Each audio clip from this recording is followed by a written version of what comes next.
인사할까요? 당신 하나님의 자녀입니다. 사랑합니다. 한번 이야기했어요. 행복하세요.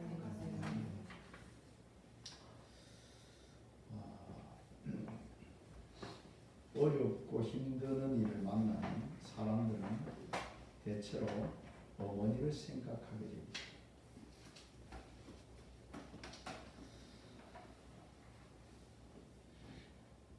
옛날에 훈련을 받을 때 되게 힘든 훈련을 막 시켜주고 기진맥진한 상태에서 다들 그냥 연장에 눕혀놓고 뭘 부르려면 어머님은 나 실제 괴로움다 처음에는 나 실제 좀 하다가 다들 그냥 울음바다가 되고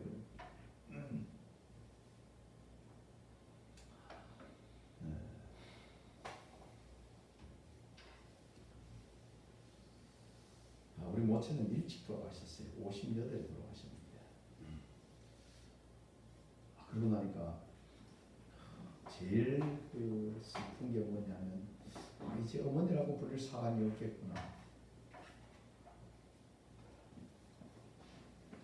여러분들도 다 그런 마음들을 가지고 계십니다.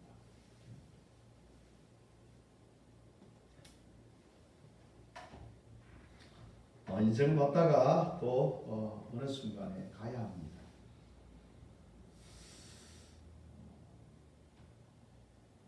그러나 우리가 그 부모님의 은혜는 정말 잊을 수가 없습니다.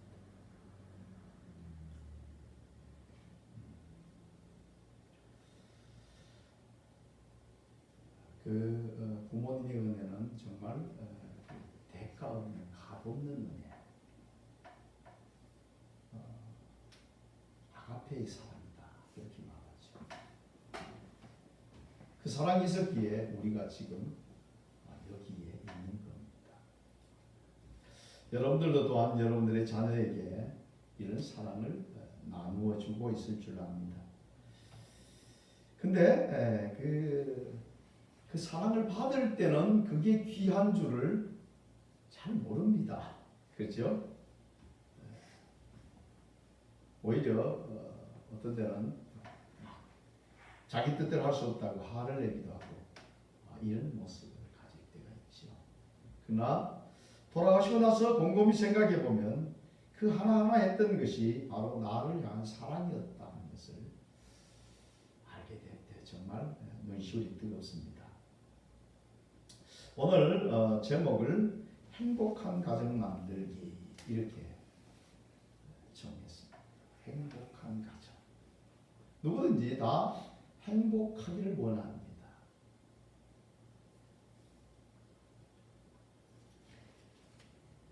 근데 사람들이 행복해지려면 먼저는 가정이 행복해야 돼요.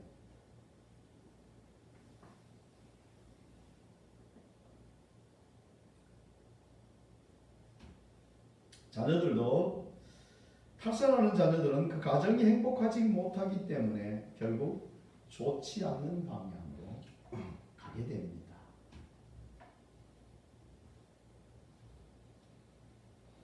하나님께서 만드신 것 중에 첫 번째가 가정입니다. 가정. 예수님께서 자신이 십자가를 지시고 만든 그 다음에 만드신 것이 교회입니다.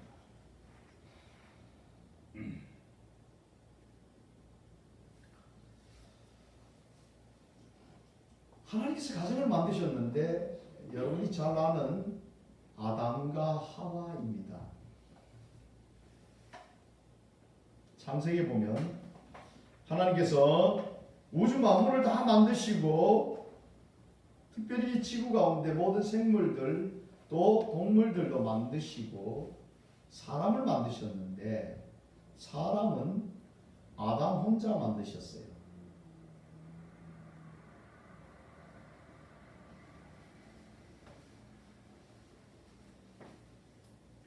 그렇게 만드신 이후에 하나님께서 이제 그 창세기 2장 18절을 보면 여호와 하나님이 이르시되 사람이 혼자 사는 것이 좋지 아니하니 내가 그를 위하여 돕는 배필을 지으리라 그렇게 말씀하십니다. 그리고 19절에 가면 이렇게 말합니다. 여호와 하나님이 흙으로 각종 들짐승과 공중의 각종 새를 지으시고 아담이 무엇이라고 부르나 보시려고 그것들을 그에게로 이끌어 가시니 아담이 각 생물을 부르는 것이 곧 그의 이름이 되었더라. 이렇게 말합니다. 20절은요. 아담이 모든 가축과 공중의 새와 들의 모든 짐승에게 이름을 주니라. 아담이 돕는 배필이 없으므로. 계속 이렇게 말씀하고 계세요.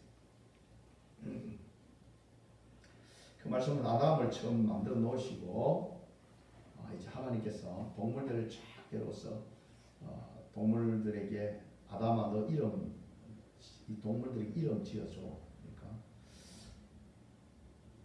아담이 딱 보니까 뿔도 멋있게 났고 아주 생겨내 보니까 사슴 같아. 그래서 쟤는 사슴. 이러니까 그 이름이 뭐가 됐어요? 사슴이 됐어요. 또 한 녀석이 하얀 녀석이 뛰어오는데 보니까 귀도 쫑긋하고 귀도 크고 생겼는 거예요. 토끼같이 생겼어요. 그래서 이름을 뭐로? 토끼로 지었어요. 그래서 여러분들이 토끼라고 이름을 부릅니다. 근데 그 짐승들이 나오는데 짝들이 있었다는 짝들이 두 마리가 오는 거예요. 두 마리가. 그러니까 하나님께서 사람은 한 사람 아담을 지어놨는데 보니까 그 아담에게 돕는 배필이 필요하다. 혼자는 보니까 참 외롭구나. 그래서 돕는 배필을 붙여주시기로 하십니다.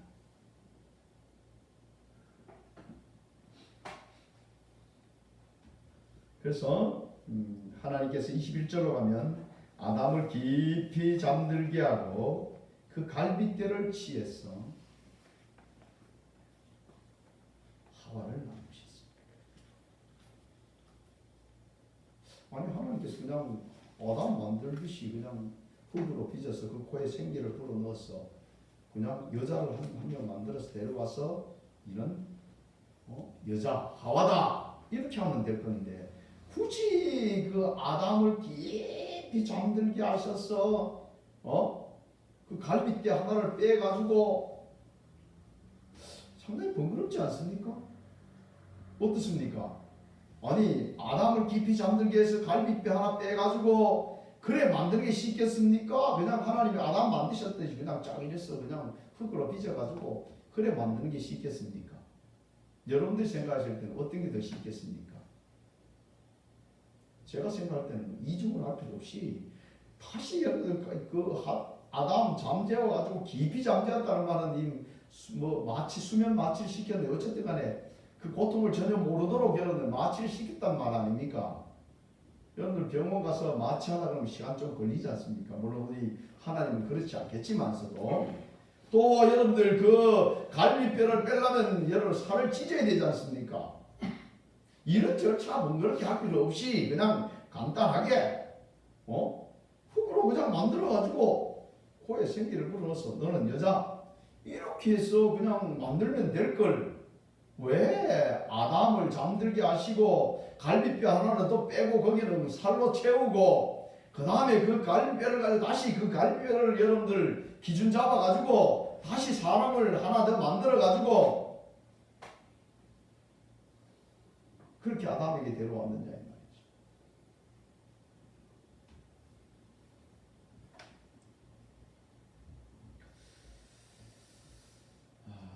가정의 의미가 굉장히 중요합니다.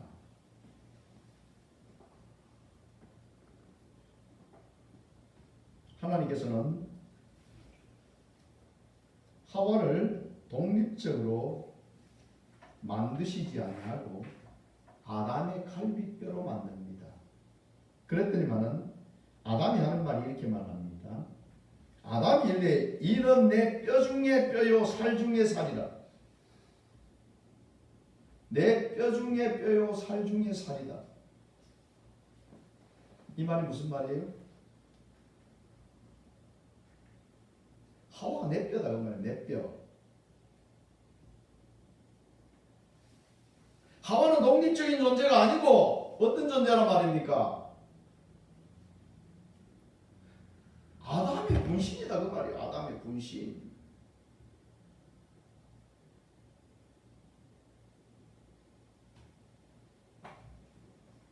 가정에 문제가 생기는 게 어떤 게 문제가 생깁니까? 당신은 당신이고 나는 납니다.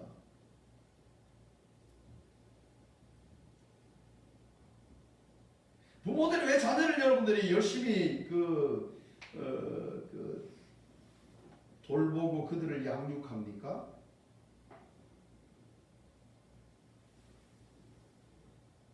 한 부모는 10자녀를 거둘 수 있는데 10자녀는 한 부모를 못 모신다 그렇게 말하고 있어요. 그 말은 무슨 말입니까? 마음이 어디에 있느냐를 말하고 있는 겁니다. 10자녀의 마음은 어디에 있어요? 자기 삶에 그냥 바빠요. 자기 삶. 부모의 마음은 자녀에게 있다. 자녀가 늦게 들어오면 제가 또 무슨 일이 있는가? 그냥 여러분들 연락도 없이 늦으면 부모 걱정하지요? 걱정합니다. 왜 걱정합니까? 자녀니까. 부모의 마음이 자녀에게 있다. 그런 거죠.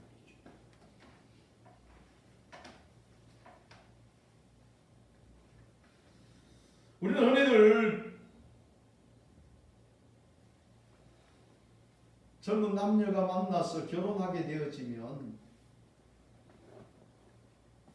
딴 주머니 차고 또 당신은 당신이고 나는 나고 그러면서 여러분들 그 드라마 같은 게 뭐 신부 길들이기 뭐 이런 소리 하고 뭐 여러 가지 그런 어떤 부부간에 이제 살아가면서 생겨지는 여러 가지들을 소재로 해서 만드는 그런 드라마들을 보게 됩니다.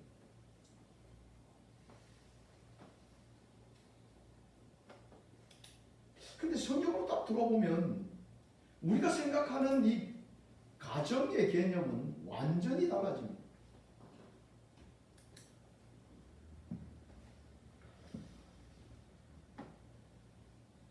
결혼을 하고 나면 얼마 지나지 않아서 사람들이 권태기가 온다 이런 표현을 합니다. 왜 그럴까요?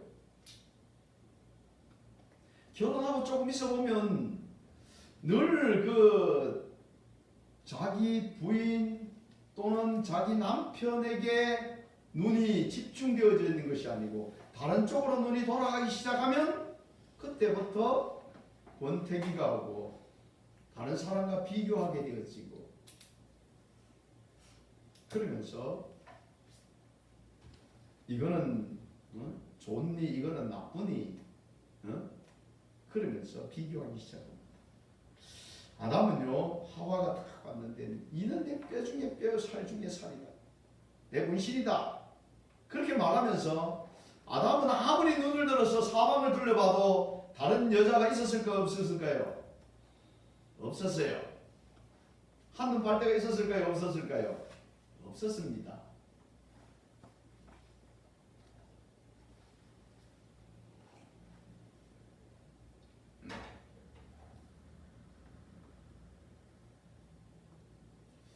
남자분들 한눈 파면 안 돼요.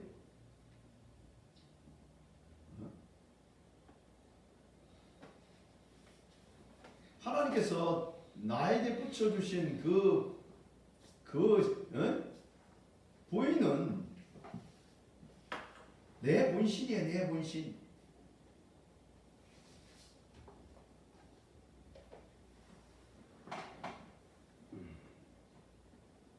여러분이 살아오면서 가정을 이루었을 때 여러분들 한 모습을 생각해 보세요.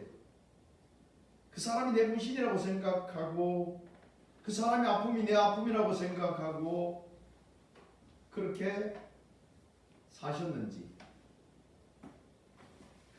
이 땅에 유일하게 하나님께서 나에게 주신 나의 배필이다라고 생각하시고 살았는지 아니면은 내가 말이지 저 여인이 아니고 다른 여인을 만났으면 더 좋았을까? 아니 보니까 자기 부인을 보니까 보니까 뭐 키도 작고 그다음에 뭐 얼굴 생겼는 거 보니까 안 이쁘고 나가니까 보니까 뭐 미인들은 어디 많이 있다고요? 술집에 뭐 이때 많이 있습니다.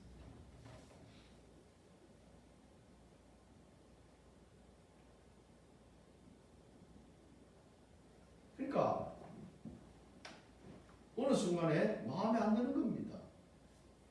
그러면 그때부터 뭐요? 불행이 시작된 겁니다. 내 뼈 중에 뼈요, 내 살 중에 살.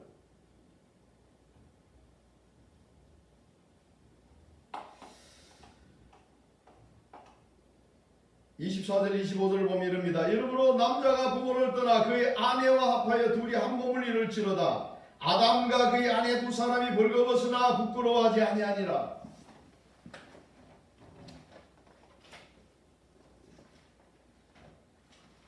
그러니까 벌거벗어도 부끄러워하지 않는다는 것은 무슨 말이에요?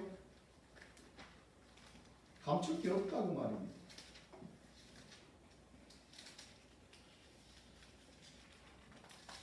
뭐 성경 열심히 뒤지 말고 앞으로 보세요.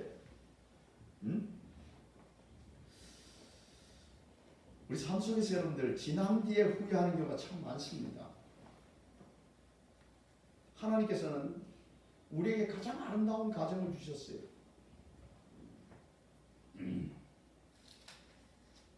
하나님의 말씀을 좀 일찍 알았으면 내가 이렇게 안 살았을 거야.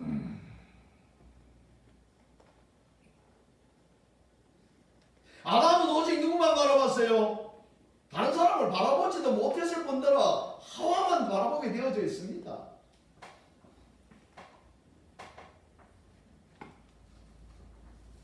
여러분들 우리는 자기 부인, 자기 남편만 바라봐야 돼요. 딴 데 눈 돌리면 그때부터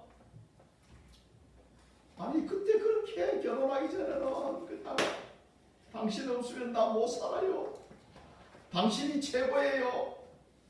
하늘의 별을 따라드리겠습니다. 나와 꼭 결혼해 주세요.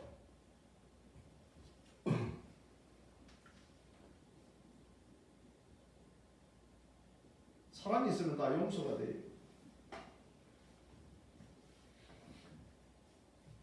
근데 남자분들이 그렇게 해요.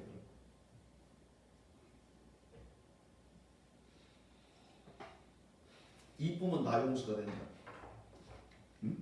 그런 얘기를 하더라고요.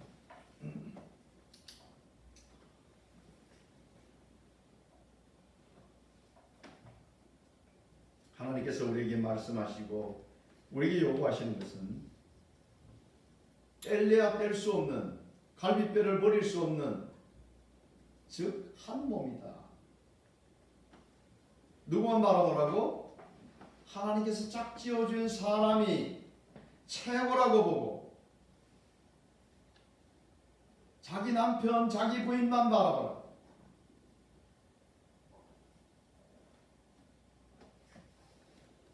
그러니까 콩깍지가 안 벗겨져야 돼요. 우리는 막 그냥 다들 결혼하고 얼마 지나지 않아서는 하나님의 법을 모르니까 인간적인 모습으로 육의 소욕을 따라서 바라보면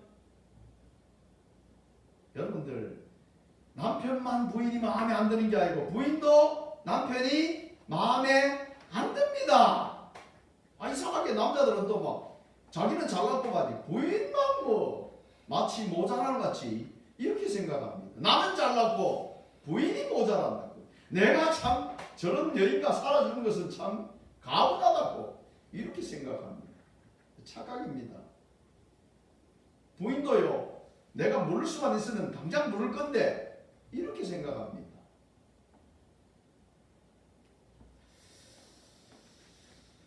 다시 여러분 고린도전서로 와보면 에베소로 와보면 이제 그 확연하게 우리가 아름다운 가정을 만들기 위해서는 하나님께서 말씀하시는 것을 보게 됩니다. 에베소서 5장 22절로 보면 아내들이여 자기 남편에게 복종하기를 죽게 하듯 하라. 아내들은 남편에게 복종하는 것을 어떻게 하라고요?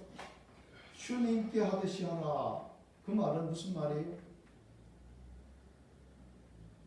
99% 순종하라는 말입니까? 100% 순종하라는 말입니까? 100% 순종하라는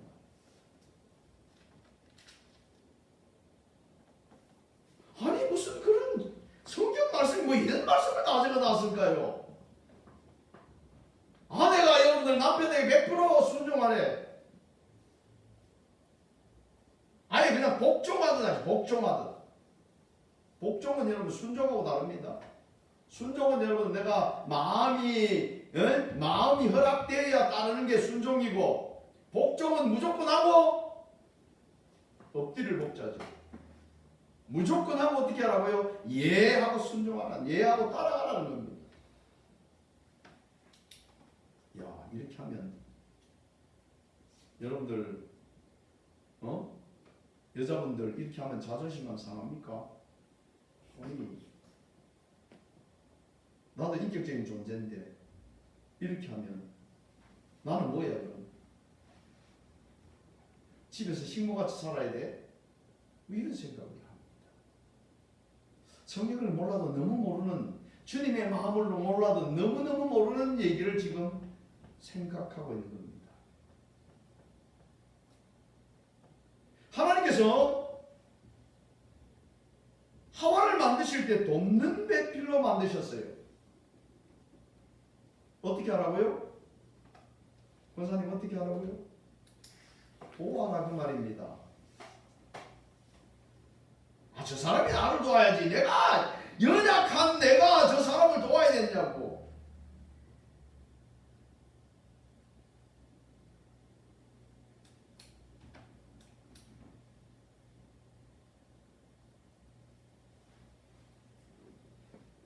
사람들은 어마어마한 착각을 하고 있는 거예요. 다시 더 봅시다. 이는 남편이 아내의 머리됨이 그리스도께서 교회의 머리됨 같으니 그가 바로 몸의 구주시라. 교회의 머리가 누구라고요? 예수님이다 말이지. 여자의 머리가 누구다고요? 남편이다 그 말입니다. 여자분들 있습니까? 예? 대답이 없네.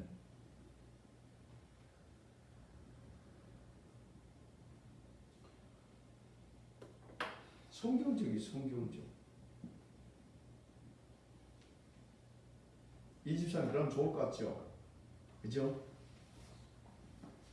남자분들이 어깨에 힘이 좀 들어갈 것 같아. 자, 근데 한번 봅시다. 24절에 그러므로 교회가 그리스도에게 하듯 아내들도 범사에 자기 남편에게 복종할지니라. 그 다음 25절 남편들에 봅시다. 남편들아 아내 사랑하기를 그리스도께서 교회를 사랑하시고 교회를 위해 자기를 주신같이 하라. 어머? 예수님께서 교회를 위해서 어떻게 하셨어요? 온갖 핍박과 조롱과 온갖 침뱉음과 고난을 누가 다 담당했어요? 주님이 다 담당하시고 어떻게 하셨어요? 십자가에 자신을 다 내어줘서 죽으셨습니다. 남편들은 죽을 준비를 하십시오. 누구를 위해서? 아내를 위해서 죽을 준비를 하십시오. 이 말은 아내를 위해서 모든 것을 다 어떻게 하라고? 희생하라 이런 말입니다.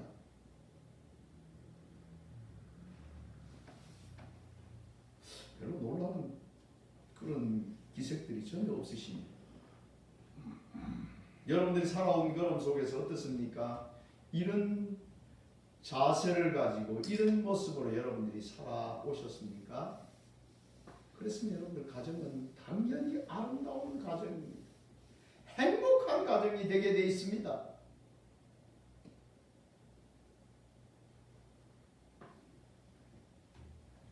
계속해서 봅시다. 이는 곧 물로 씻어 말씀으로 깨끗하게 하사 거룩하게 하시고 자기 앞에 영광스러운 교회를 세우사 티나 주름 잡힌 것이나 이런 것이 없이 거룩하고 흠이 없게 하려 하심이니라.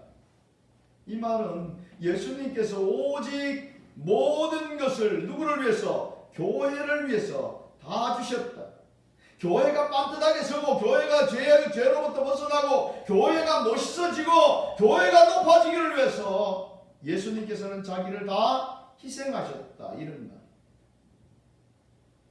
그러니까 남편들은 자기 아내를 위해서 자기 아내를 세워주고 자기 아내가 아름답게 높아지고 존귀하게 되어지고 사랑받을 수 있도록 어떻게 하란 말이에요?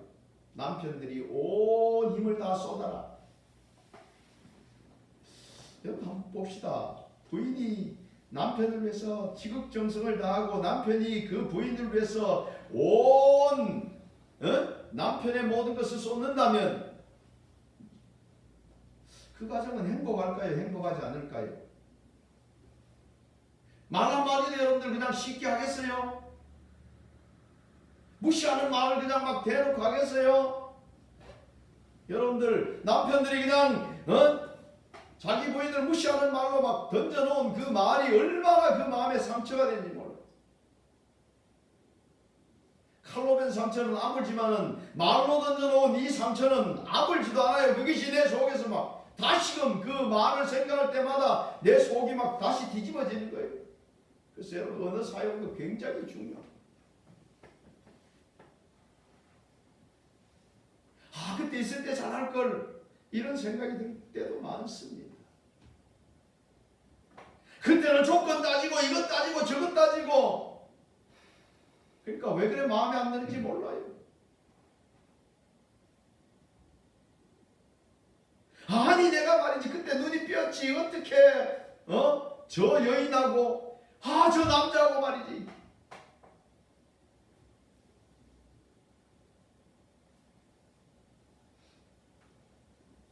주님께서는 우리에게 말씀하십니다. 우리가 어떤 가정을 이루어야 될지 부부의 관계는 어떤 관계가 되어야 될지를 명확하게 말씀하고 있습니다. 오늘 에베소서는 주님과 교회와의 관계와 남편과 부인의 관계를 이야기하고 있습니다. 그 관계는 뗄래야 뗄 수 없는 관계입니다. 주님이 십자가 지시고 교회를 위해서 피를 흘리지 않았다면 교회는 세워질 수가 없습니다.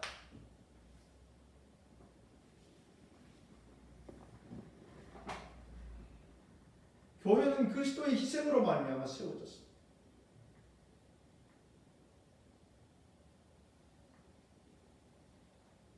자신을 다주신 주님의 그 사랑을 깨달은 교회는 어떻습니까? 이 교회가 온 힘을 다해서 누굴 섬깁니까? 주님을 섬기는 것입니다.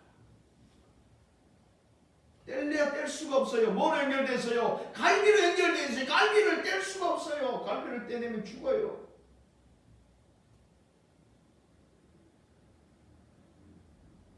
가정의 여러분들 부부가 행복하면 부부가 서로 사랑하고 행복하면 자녀들은 행복해집니다. 부부가 서로 막 이혼한다고 난리치니까 애가 학교에 가가지고는 공부 선생님은 열심히 뭐 공부를 가르치는데 그게 눈에 들어오지 않습니다. 이혼하면 나는 어디 가야 되나?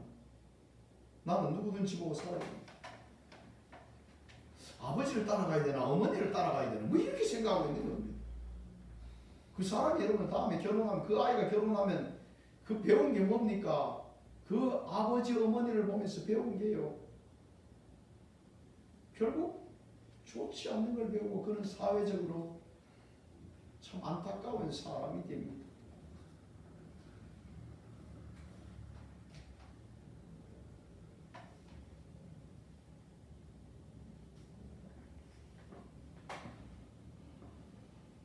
부부는 여러분들 한 사람은 잘나고 한 사람은 못난 사람이 없습니다. 부부는 어떻습니까? 같습니다. 왜요? 부인은 여러분들 그 남편의 갈비뼈로 만들어졌기 때문에 똑같습니다. 그러면 한 사람이 올라가면 같이 올라가고 한 사람이 내려가면 같이 내려가게 되어져 있습니다.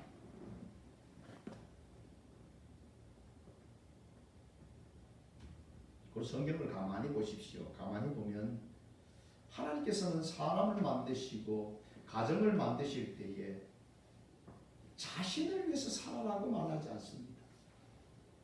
누구를 위해서 살아라고요? 누구를 위해서?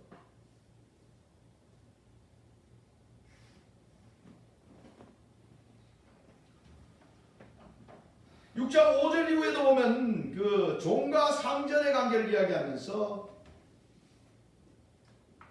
누구를 위해서 일하라고 말했냐면 상전은 종을 위해서, 종은 누구를 위해서? 상전을 위해서. 하나님의 사람들이 살아가는 방법은 나를 위해 살아가는 것이 아닙니다. 주님을 위해 살아가는데 주님을 위해 살아가는 방법이 뭡니까? 너희들은 어떻게 하라고요? 높아지려면 어떻게 하라고? 섬겨라. 오리를 가자 그러면 십리를 같이 가라. 오른뺨을 떼면 왼뺨을 돌려대라. 아니, 여러분들 성경을 읽다 보면 참 바보가 됩니다. 세상 사람들은 아주 똑똑하게 말이지 자기를 방어하고 자기를 내세울 줄도 아는데 성경은 어떻게 된 일인지 주님은 우리에게 말씀하시는 걸 보면 매일 절하고 말씀하고 있습니다. 나누어 줘라.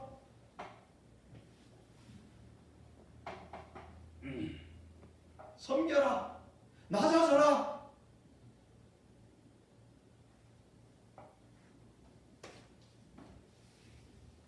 도대체 이해하지 못할 말 같습니다. 그러나 그 말씀을 따라서 우리가 살아보면 놀랍게도 그 안에는 진리의 비밀이 숨겨져 있는 겁니다.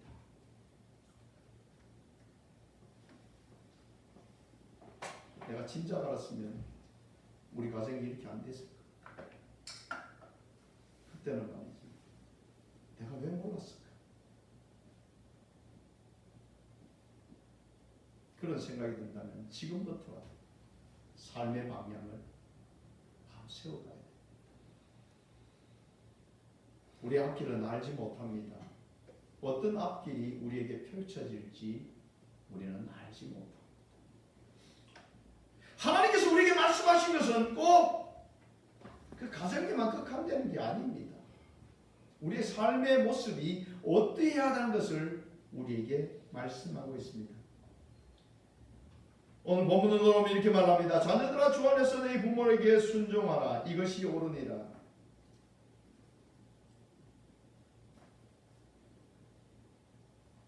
출애굽기 20장을 가면 자녀들아 부모에게 순종하라.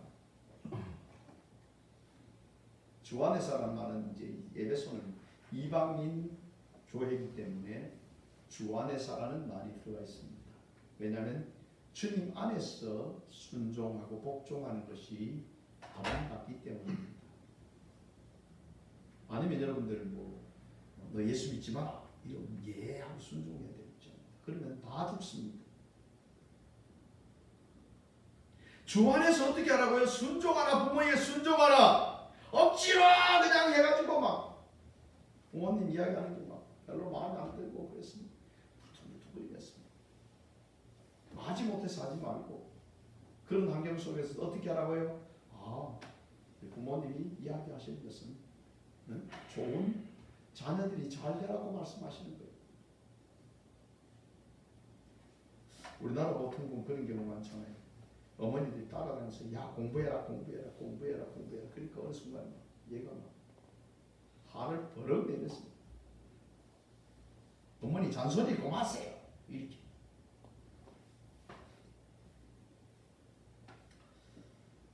자녀들은 주 안에서 부모에게 순종하는 것입니다. 내 아버지와 어머니를 공경하라. 순종과 공경은 여러분들 상당히 같은 모습입니다. 공경하는 마음으로 어떻게 해야 된다고? 순종해야 합니다.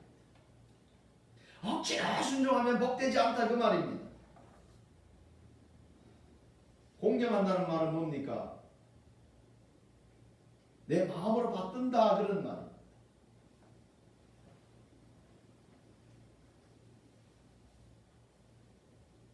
부모에게 효도하면서도 마음이 없는 효도를 하고 있는 시대가 지금 시대가 되어져 있습니다. 여러분들 마음 없는 그런 여러분들 공경, 그런 효도 어떻습니까? 그래도 뭐 돈만 많이 갖다 주면 돼. 뭐 이리 생각이 듭니까?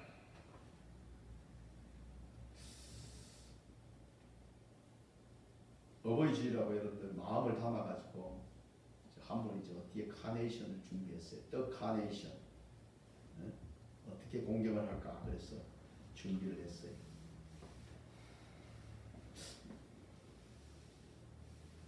마음이 담겨져 있으면 우리 하나님께서는 뭘 여러분 보세요? 하나님께서는 우리 마음이 어떠한지를 너무너무 잘 아십니다. 하나님 앞에 여러분들 물량공세 중요하지 않습니다. 하나님 앞에 예물 드릴 때는 어떻습니까? 예수님께서 제자들에게 묻습니다. 오늘 너들 저 성전 헌금 앞에 있었는데 누가 제일 많이 헌금했지? 그러니까 거기에 막 부자들 와서 막 돈을 엄청나게 막 넣고 간 사람도 있어요. 근데 예수님께서 하신 말씀 뭐라고요? 저 가부가 제일 많이 하나님께 드렸다. 그 가부가 드린 건 뭐예요? 우리로 말하면 100원짜리 2개. 근데 그 가부가 가지고 있었던 전 재산이었다 그렇게 말.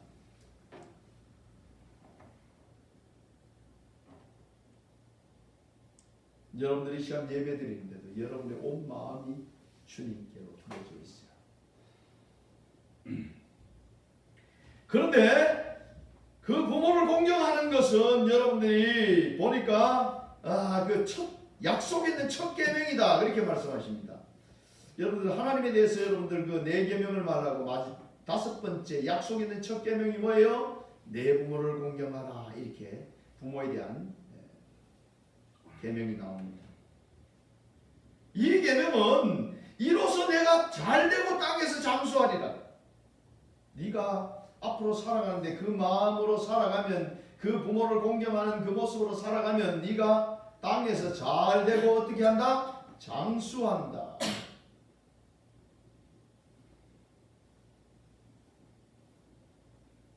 복 받는 건 둘째 치더라도 여러분들 우리가 하나님께서 우리를 이 땅에 보내실 때 부모를 통해서 이 땅에 보냈습니다.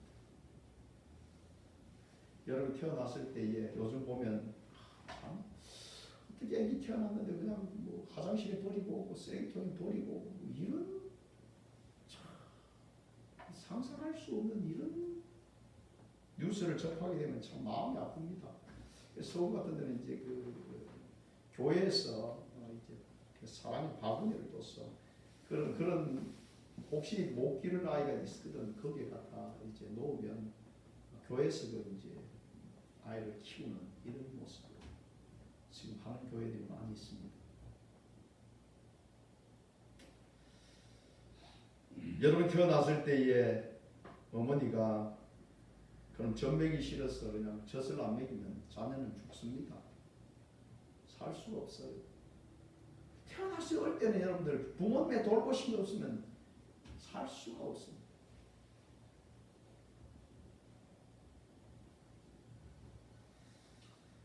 우리가 부모님에 대해서 은혜에 감사할 때에 당연히 감사해야 될 일이지만 그것을 하나님께서는 받으시고 어떻게 한단 말이에요? 네가 땅에서 잘되고 장수하리라는 복을 주셨습니다.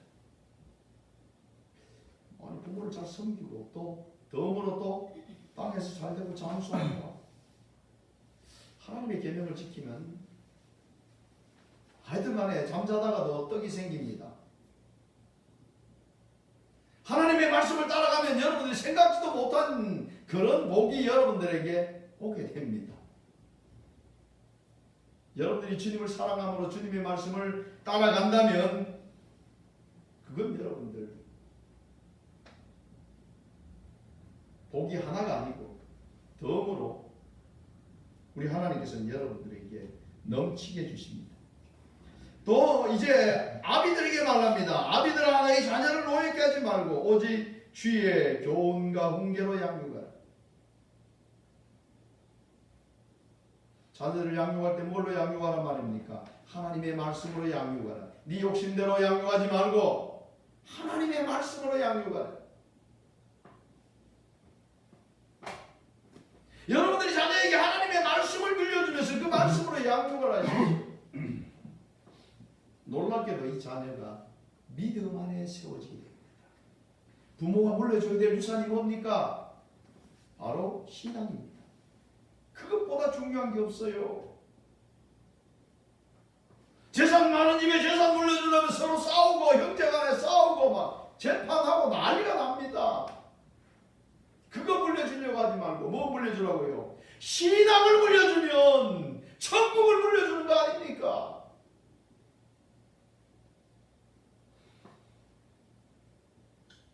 하나님이 세워주신 가정, 그 가정 속에서 오늘 부부가 어떻게 서로를 위해야 되는지, 자녀들이 어떻게 부모를 섬겨야 되는지, 부모가 그 자녀를 어떻게 양육해야 되는지,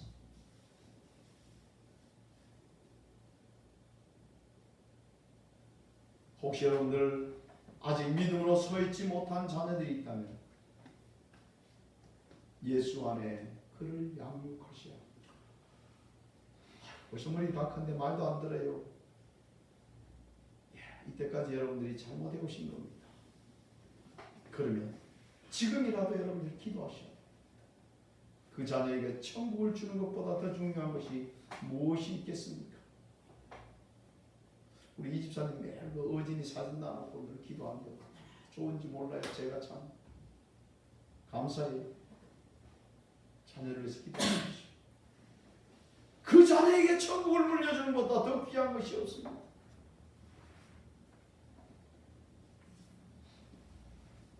여러분들이 생각할 때 지금 돌아보니까 내가 왜 옛날에 그렇게 못 살았을까라고 후회되면 지금부터라도 여러분들이 주어진 환경 속에서 하나님의 말씀을 따라서 걸음을 옮기시면 됩니다. 그러면 여러분들이 나아가는 걸음들을 주님이 책임지시고, 주님이 여러분들에게 평안 주시고, 주님이 여러분들에게 은혜 베풀어 주시고, 주님이 여러분들에게 자녀로서 우리 주님이 부모가 되시고 우리가 자녀가 되었어 아름다운 행복한 주님과 우리의 관계, 또 우리의 모든 삶 이웃들과의 관계도 하나님께서 열어주시고 인도하심으로 복되고 아름다운, 정말 여러분들 스스로 나는 행복합니다, 나는 주님 안에서 행복합니다 라고 고백하는 이런 삶이 여러분의 삶이 되십니다. 이런 삶을 누리시기를 주의 이름으로 축복합니다. 기도하겠습니다. 아버지